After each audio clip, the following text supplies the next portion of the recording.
చాలామంది డబ్బు సంపాదించడానికి ఎంతో ప్రయాసపడుతూ ఉంటారు గానీ, డబ్బు ఎలా సంపాదించాలో కూడా న్యాయబద్ధంగా ఉంటే చాలా మంచిది. అదేంటండి? డబ్బు ఎలా సంపాదిస్తే ఏముంది? నేను 4 రాళ్ళు కూడబెట్టానా లేదా? నేను 4 భవంతులు కట్టానా లేదా? రెంట్లు వస్తున్నాయా లేదా? అదే ప్రాముఖ్యమైనది. డబ్బులు ఎలా సంపాదిస్తే మీకెందుకండి? అని చెప్పి బహుశా ప్రశ్నిస్తారేమో. డబ్బు సంపాదించడం ఒక ఎత్తైతే, డబ్బు ఎలా సంపాదిస్తున్నావో కూడా చాలా ప్రాముఖ్యం. ఎలా సంపాదించొచ్చు? డబ్బు ఎలాగైనా సంపాదించొచ్చు ఈ లోకంలో.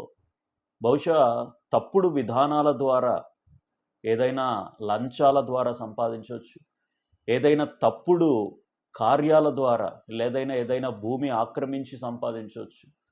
లేదైనా అవినీతిలో చిక్కుకొని సంపాదించొచ్చు. లేపోతే దొంగతనాల ద్వారా సంపాదించొచ్చు.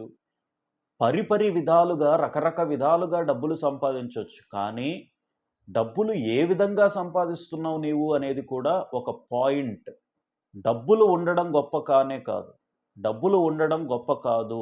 బహుశా నీవు న్యాయబద్ధంగా సంపాదిస్తే అదొక మంచిదేమో కానీ, అన్యాయంగా ఇతరుల యొక్క జేబులలో కొల్లగొట్టి, ప్రజల జేబులు దోచుకొని సంపాదించడం మాత్రం అది సరైన విధానం కానే కాదు. కాబట్టి డబ్బులు సంపాదించటంలో న్యాయబద్ధంగా, సహేతుకంగా ఉండే విధంగా మీరు ఆలోచన చేసి ఆ విధానంలో మీరు ముందుకు వెళ్ళండి. అన్యాయంగానో, అవినీతిగా ముందుకు వెళ్తే ఆ డబ్బు ఎక్కువ కాలం నిలవదు అని చెప్పారు పెద్దలు.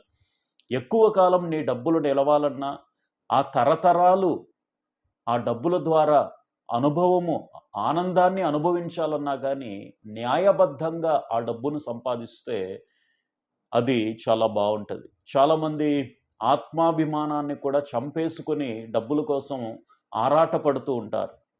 పేరు పోతే పోయిందిలే, నలుగురు ఏమనుకుంటే అనుకోనీలే, ఎవడేమనుకుంటే నాకెందుకు, రూ.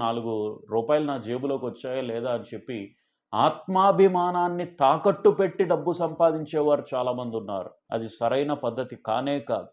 నీ యొక్క పరువు ప్రతిష్టలు డబ్బుతో కొలవలేవు. నీ యొక్క ఆత్మాభిమానము డబ్బుతో కొలవలేవు. అన్నిటికంటే ముఖ్యమైనది ఈ లోకంలో ఏంటి అనంటే, నీవు ఎలా బ్రతుకుతున్నావు? ఎంత నీతిగా, న్యాయంగా బ్రతుకుతున్నావు?